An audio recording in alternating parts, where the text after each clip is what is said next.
Hi, everyone. Welcome to another episode of Soul Science.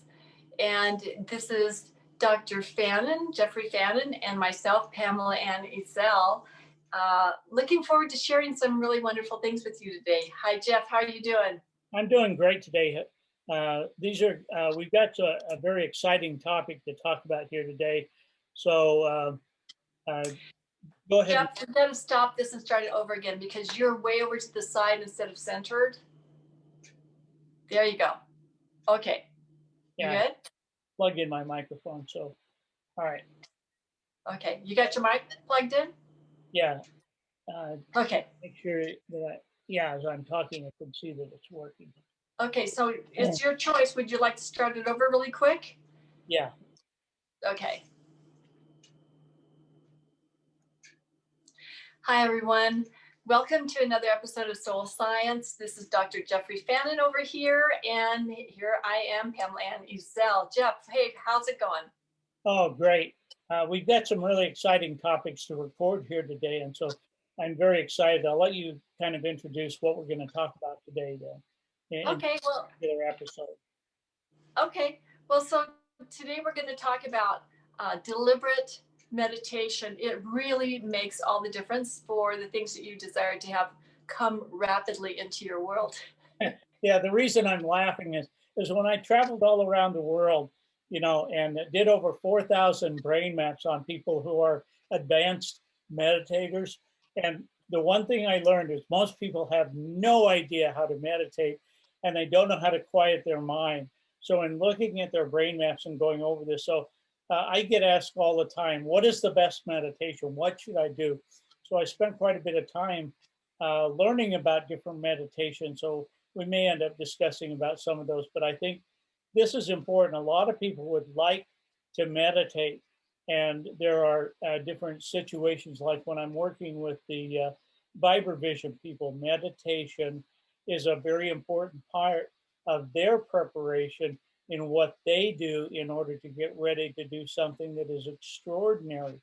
Well, we as human beings need to do the same thing.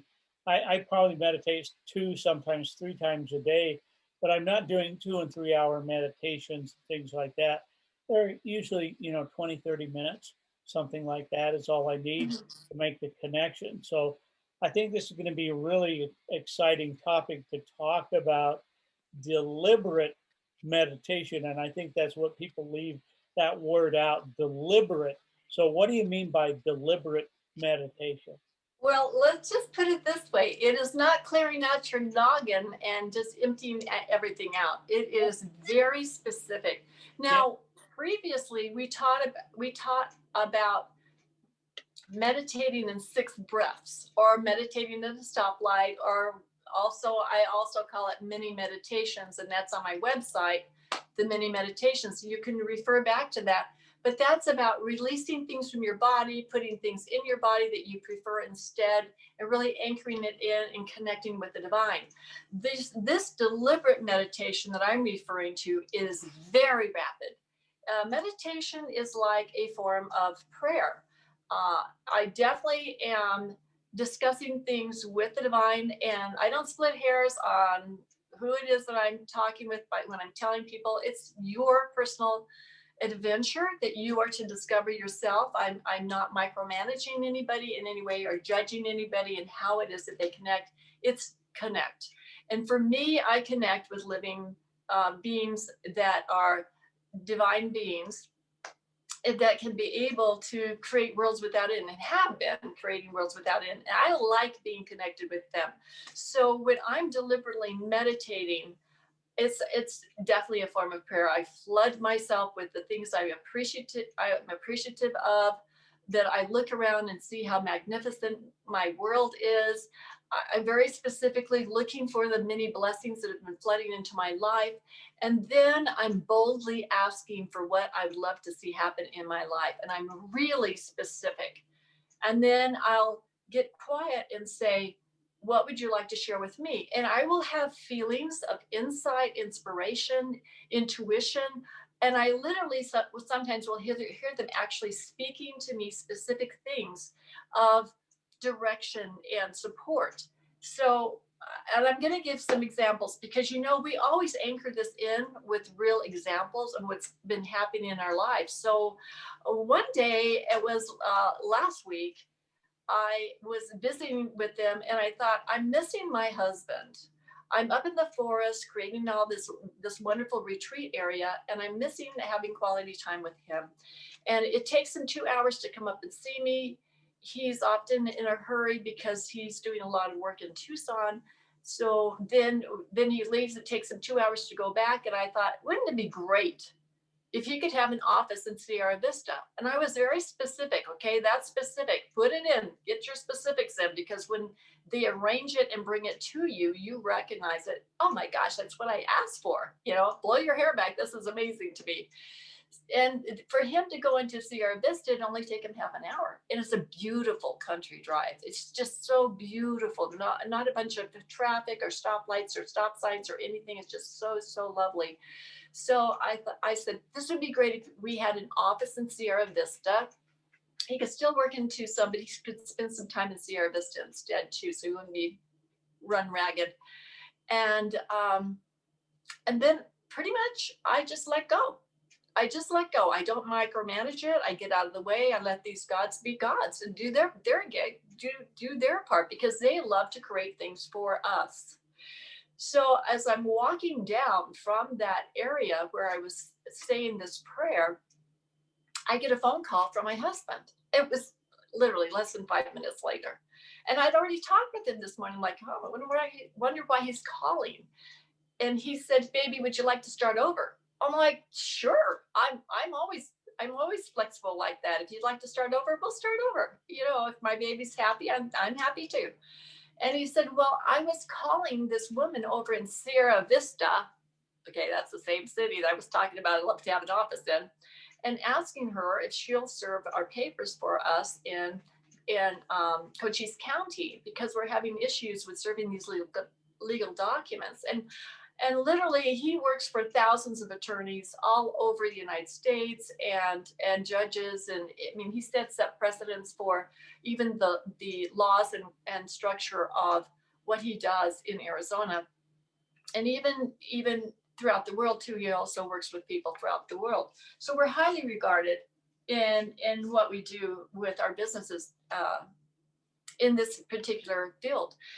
And so he said, so I asked if she had served the papers for us, and she turned the tables on me and said, no, how about this instead? How about I close my business? How about I close my doors and give my business to you instead? And he says, I wasn't really expecting that. I said, baby, I just asked less than 5 minutes ago if you could have an office in Sierra Vista. He goes, well, actually, you've already found that office.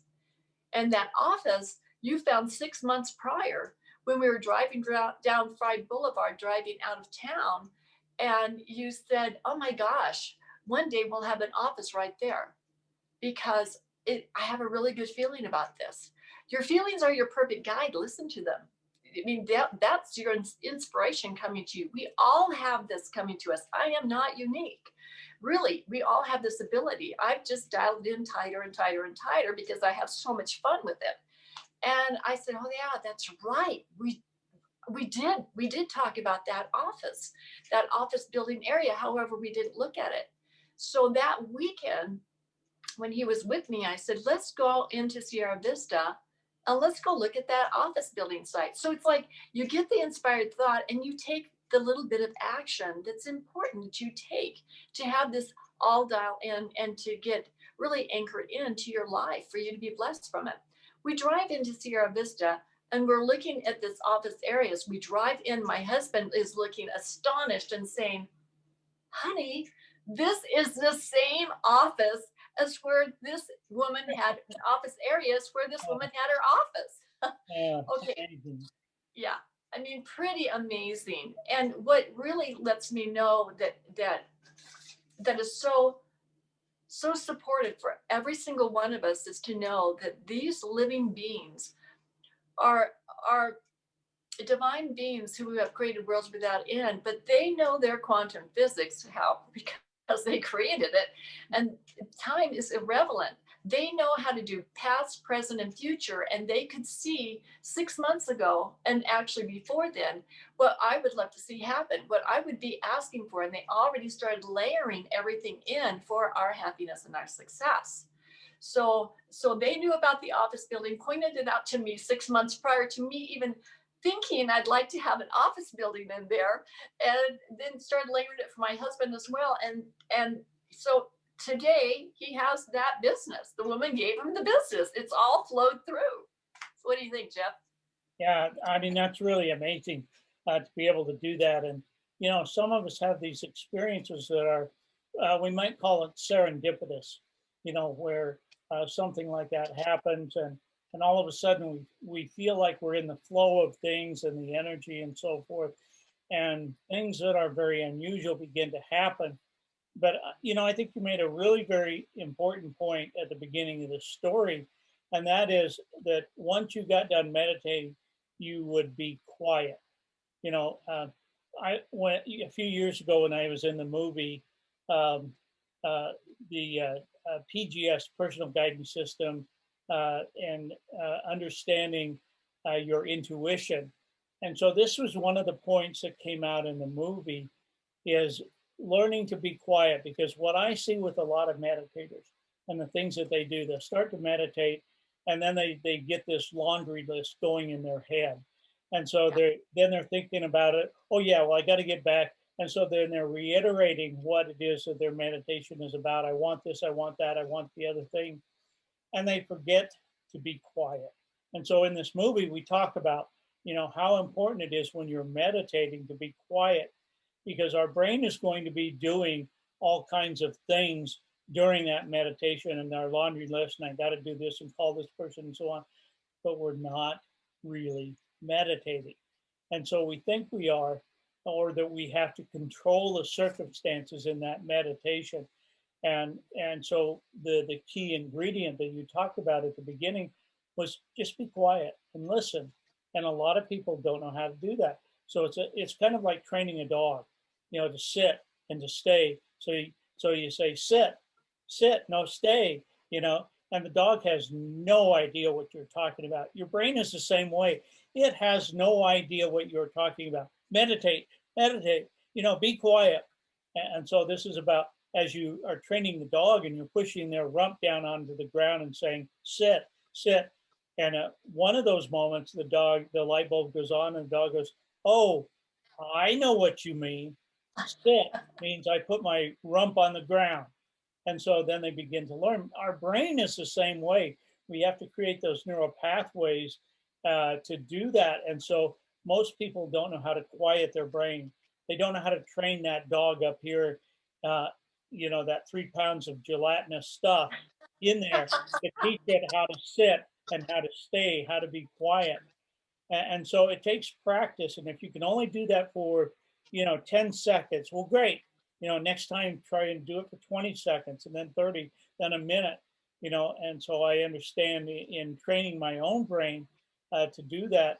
Um, Years ago, I had no idea that my brain could even be quiet, you know. And so now I can go into meditation and things like that. And a lot of times I have to set a timer so that I don't only do 20 or 30 minutes, because there have been times when I've done 2 or 3 hours and it just passes by like 5 minutes, you know. And so understanding the mechanism and what you need to do, but the point that you make in being quiet and listening, you know, yeah, you're not going to get the broadcast if you're not paying attention. If there's too much distraction, too much noise going on, that you're doing that laundry list in your head, and the divine can broadcast that stuff. But if your brain is busy doing other things, you may not hear the broadcast. Well, and you're so spot on, Jeff, because a lot of people in this particular case of this very definitive way of being a deliberate way of meditating, it is a form more so of like a prayer, which also is a form of meditation. And so many times people will say their prayers and get up and run off instead of having that quieted time, because many times for me, really actually every single day, they're ready to answer me right now. They're Right. ready to answer me right now. And we've ran out the door Well, and and we've rather gone than on. many people are asking for, well, I want this and I want this and I want this and I want this, rather than stopping and paying attention, what is the divine trying to teach us? You know, what is the message that they're broadcasting? And if we're too busy asking for stuff, then we're not in the receptive zone and we're not ready to receive. Well, actually, they can want all they like to, but that's coming from a place of lack, Right. and rarely are they answered.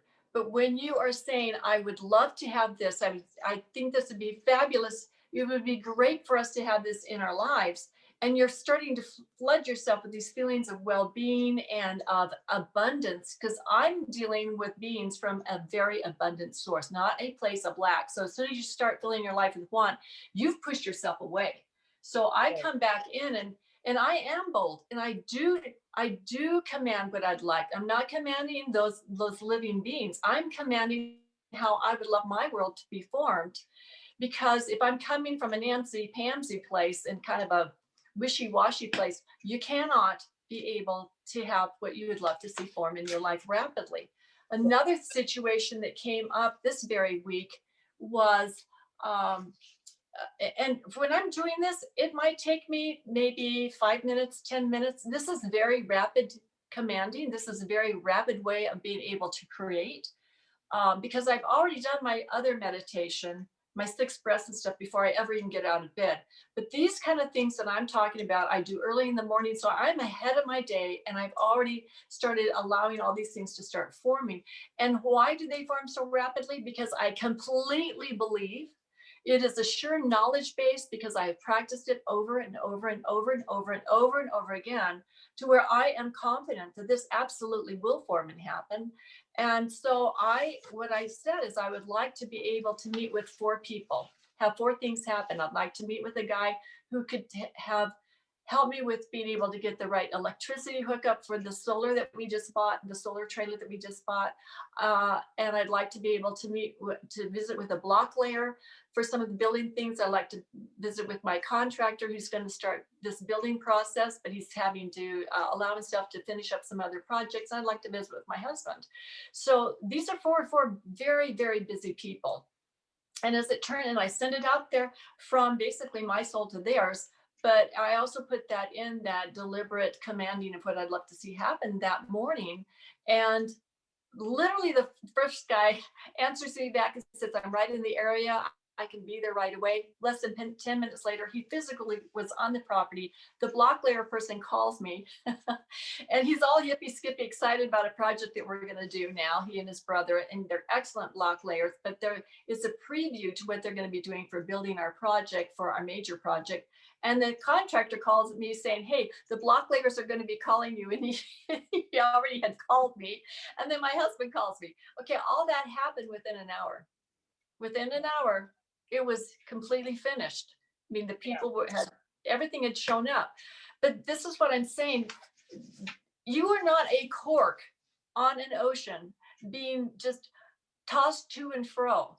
You do have so much more command and control over every aspect of your life.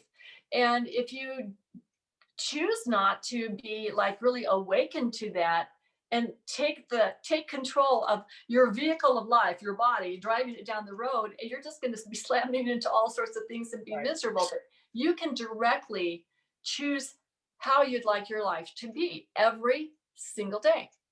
Right.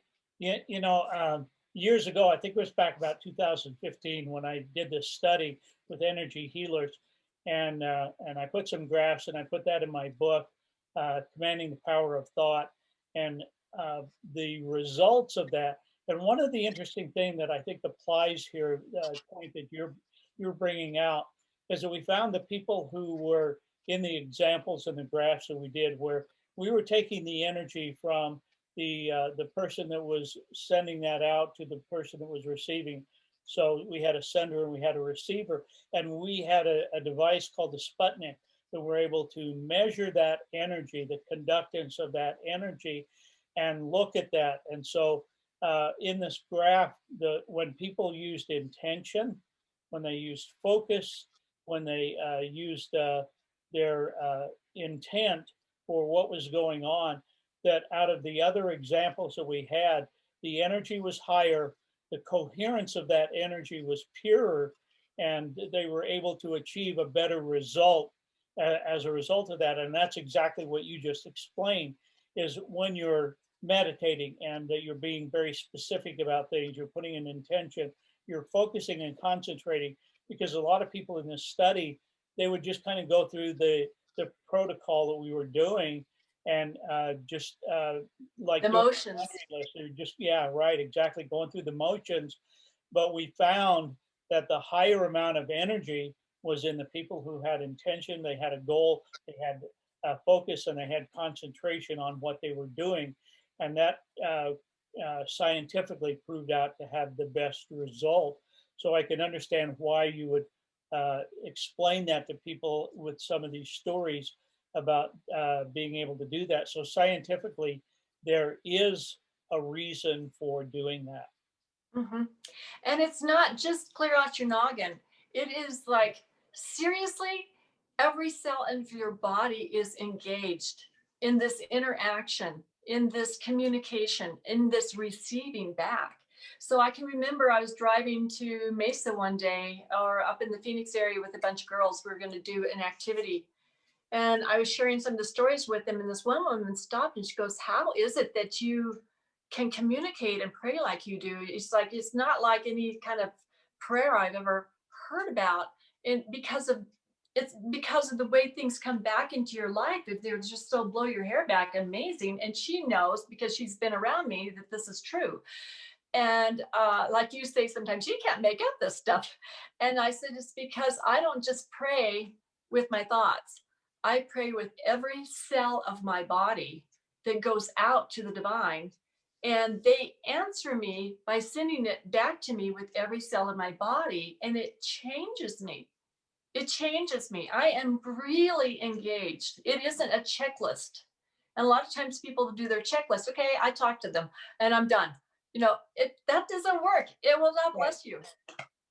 Well, athletes do the same kind of thing when they're getting, you know, I remember in the Winter Olympics when the skiers, and you'd see them up at the top and they have their eyes closed and they're going through every turn, every gate that they're going to go through before Hmm. they do. They practice and practice. And so, we could talk about muscle memory if we wanted to, but we know that scientifically that is a part of this. But in visualization, and we know how powerful visualization is, and you're adding that as part of it, your meditation, and then the intention. What is the intention for that? Rather than just asking for something and not having an intention. And we know the power of intention and what that is, Hmm. and the Hmm. focus, that you're keeping your focus in the moment, that you're not thinking about all the things you got to do during the day and whatever. So you've been training that dog to sit and stay, Yeah. so that when you're in the meditation, that you can keep it, keep your mind quiet, and that you can pay attention, you can focus, you can visualize. And these are Right. very important. And if it's difficult for a person to do that, the only thing you need to do is remember the adage for finding where Carnegie Hall is. So the man pulls up in a carriage and says, "Where's Carnegie Hall? How do I get to Carnegie Hall?" And the person on the sidewalk says, "Well, practice, practice, practice. That's how you get to Carnegie Hall." So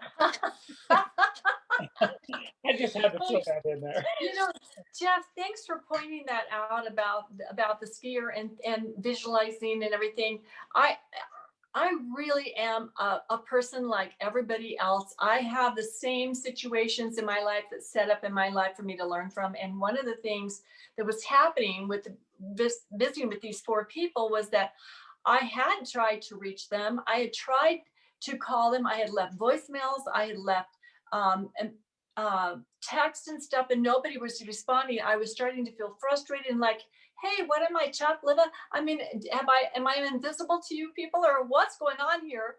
And I was having issues with my phone not working and my internet going down and all these things happening. That Yeah, this happens in people's lives, right? right. Then I quieted myself totally released all of that, went up and said this very deliberate thing and sent out this pure information from my soul to theirs, and they immediately responded. Yeah. So I just let go of that other resistance and the minutia and the blah, blah, blah, blah. I just thought, well, that's not the way to allow things to form and happen to you, girl. So let go and do what it is that you know how to do. And when I did it, it made all the difference. Yeah, absolutely.